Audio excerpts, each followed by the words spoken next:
Good day. There are 13 top headlines today. Here's the details. First headline: Nigeria's president to make a state visit to the UK in March.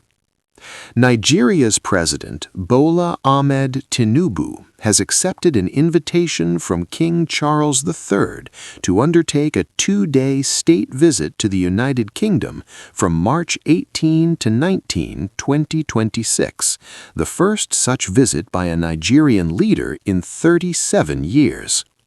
He will be accompanied by his wife, First Lady Oluremi Tinubu, and they will be hosted by King Charles and Queen Camilla at Windsor Castle. The visit is meant to mark a significant diplomatic engagement between Nigeria and the UK and is expected to include ceremonial elements and high-level discussions, although a full itinerary has not yet been released.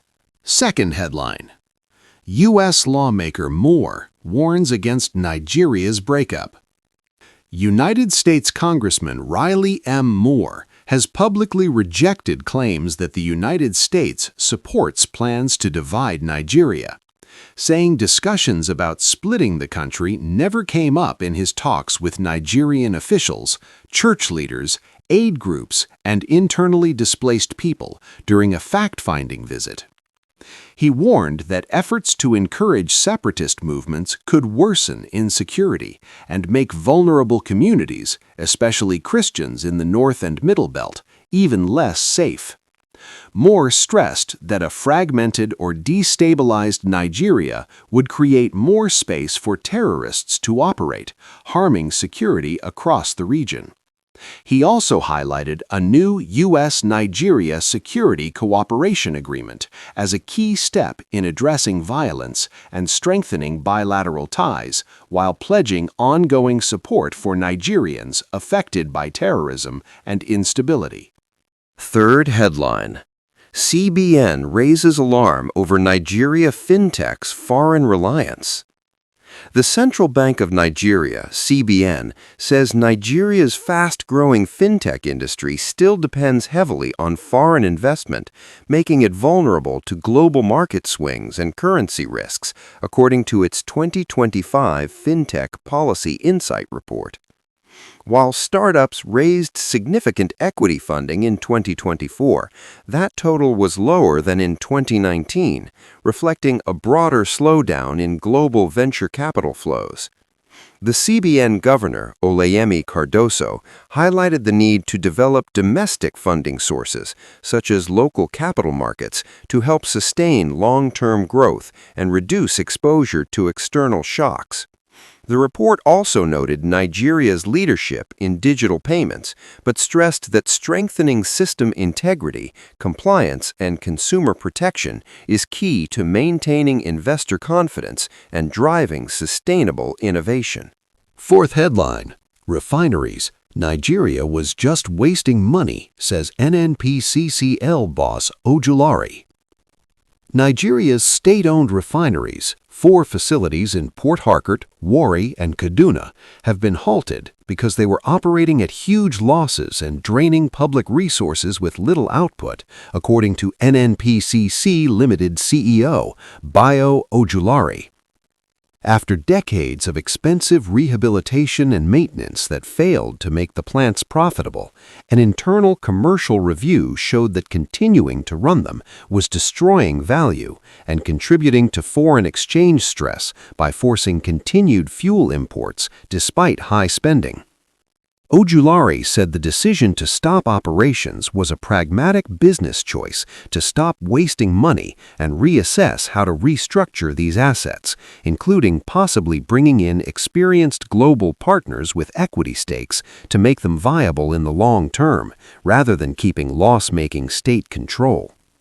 He also noted that the emergence of private refining, especially the Dangote refinery, has reduced pressure on fuel supply, giving Nigeria space to rethink its refinery strategy.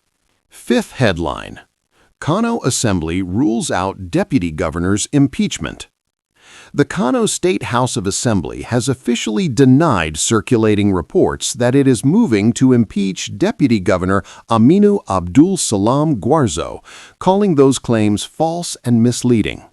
Assembly spokesperson Kamaluddin Sani Shawai told journalists in Kano that there is no motion, plan, or initiative before the House to remove the deputy governor, and that the rumors are meant to create unnecessary tension in the state. He said the Assembly remains focused on its legislative duties and supports the deputy governor in his current role, urging media and the public to verify information before sharing it. The clarification comes amid some political tension in the state after Governor Abba Kabir Yusuf defected to the APC and calls from some quarters urging the deputy governor to resign for not following him. Sixth headline: Tinubu meets Gov Sani in Aso Rock. President Bola Ahmed Tinubu received Governor Uba Sani of Kaduna State at the State House in Abuja on Friday, 6 February 2026, in a closed-door session that formed part of ongoing consultations between the federal government and state leaders. The governor briefed the president on the safe return of 183 church worshippers abducted in Kermin Wali, Kaduna. And the discussion also covered security collaboration, infrastructure development, and socio-economic priorities for the state, including key road projects aimed at improving connectivity and stability. No detailed official statements were released, but the meeting underscored continued federal-state cooperation on security and development issues. Seventh headline: LGA crisis. CSOs accuse Adeleke of defying Supreme Court, demands emergency rule in Osun. A coalition of civil society organizations in Osun State has accused Governor Ademola Adeleke of ignoring binding Supreme Court and Court of Appeal rulings on the control of local government councils, claiming this amounts to a breakdown of constitutional governance and is fueling instability in the state. They say the government's refusal to implement the judgments recognizing APC-led council chairmen and councilors has created confusion over lawful leadership and contributed to violence, including the killing of a local government chairman. At a brief press conference, the groups called on President Bola Tinubu to declare a state of emergency in Osun under the Constitution to restore public order, enforce court judgments, and protect lives and property. Governor Adeleke, however, has rejected the emergency rule call, describing it as politically motivated and asserting that his administration has maintained peace despite the dispute. Eighth headline: Masari to head APC Convention Committee. The All Progressives Congress, APC, has reconstituted its National Convention Central Coordination Committee ahead of the March 27th to 28th, 2026 National Convention, naming former Katsina State Governor and ex-Speaker of the House of Representatives Aminu Bello Masari as chairman, replacing Imo State Governor Hope Uzodinma, who has been reassigned as the committee's treasurer. The party expanded the committee's membership from 73 to 90 to include broader representation from party leaders across Nigeria. Under the new structure, former Senate President Pius Ayam was appointed Vice Chairman 1, Kwara State Governor Abdul Rahman Abdul Razak is Vice Chairman 2, and Yobe State Governor Mai Mala Buni serves as Secretary. The reshuffle, announced by APC National Secretary Ajibola Basiru, follows consultations with party leadership and stakeholders as preparations intensify for the convention that will elect the party's leadership ahead of the 2027 general elections. Ninth headline: NAF begins withdrawal of firearms from retiring veterans. The Nigerian Air Force has started a structured, lawful process to retrieve service-issued firearms from retiring personnel as part of efforts to improve weapons accountability, public safety, and compliance with the Firearms Act. Air Marshal Sunday Aneke, the chief of the air staff, disclosed at a meeting with NAF veterans in Abuja that the initiative isn't punitive but an administrative necessity to ensure that all service weapons are properly accounted for when officers and airmen retire, especially among older veterans, to reduce risks of misuse, diversion, or improper storage. He also said the Air Force is exploring a regulated armory system that could allow eligible retirees to lawfully retain approved calibers for personal protection under strict oversight, and that this move is part of broader reforms in veteran administration aimed at enhancing welfare and security. 10th headline: Suspected cultists kill community leader in Anambra. Gunmen suspected to be cultists shot dead Chief Ikuka Okoye, the President General of Ogidi Community in Idemili North Local Government Area, Anambra State, on the evening of 6 February 2026 at the school field in Ogidi. Another unidentified person was also killed in the attack, which police say appears to be retaliation linked to the recent capture and killing of a notorious cult member in the area. The Anambra State Police Command, through its spokesman SP Tochukwu Ikenga, confirmed the incident and says operatives have taken control of the scene, launched investigations, and are working with eyewitness accounts and intelligence to identify and arrest the perpetrators. Residents have been urged to remain calm and assist security agencies as efforts continue to bring those responsible to justice. 11th headline: Police detain officers after actor Ijoba Lande alleged assault. The Lagos State Police Command has taken into custody several officers who were identified as being involved in the assault and alleged robbery of Nollywood actor and skit maker Ganiyu Morufu, popularly known as Ijoba Lande.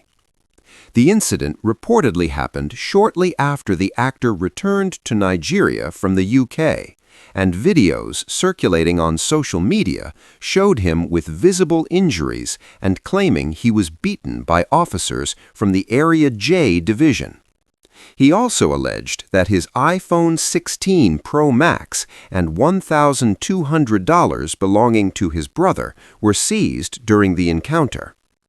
Police spokesperson SP Abimbala Adebisi confirmed that the officers have been identified and are being investigated, while the actor and a friend are giving statements as part of the ongoing probe. Police promised to release further details as the investigation continues. 12th headline: Tubaba opens up on past mistakes, London incident, and Fela Wizkid debate. Veteran Nigerian musician Innocent Tubaba Idibia reflected candidly on his life during a recent Mike On podcast appearance, saying there are moments he wishes he could rewind and do better, and acknowledging that emotional pressure has at times clouded his judgment. He addressed the controversial London incident involving himself and his wife Natasha Osadawa, admitting he was angry that day and that it was an unfortunate incident, taking responsibility for his actions.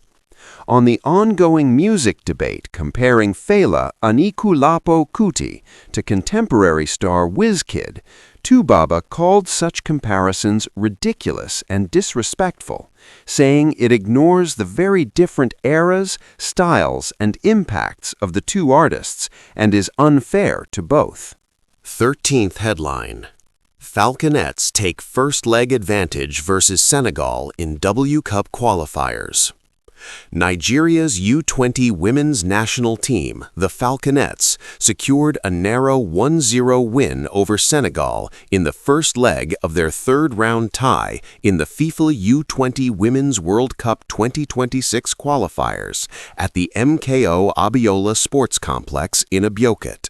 The only goal came in the 51st minute when substitute Kindness Ifeanyi headed home from a corner to give Nigeria the lead, and the team then defended resolutely to keep a clean sheet. Nigeria dominated long periods and created several chances, but couldn't convert more goals. Senegal will host the second leg next week in Dakar, with the aggregate winner advancing to the final qualifying round for the World Cup in Poland. And that brings us to the end of the news. If you found this update helpful, please like this video, share your thoughts in the comments, and subscribe to our channel for timely, accurate news and analysis. Turn on notifications so you never miss an update.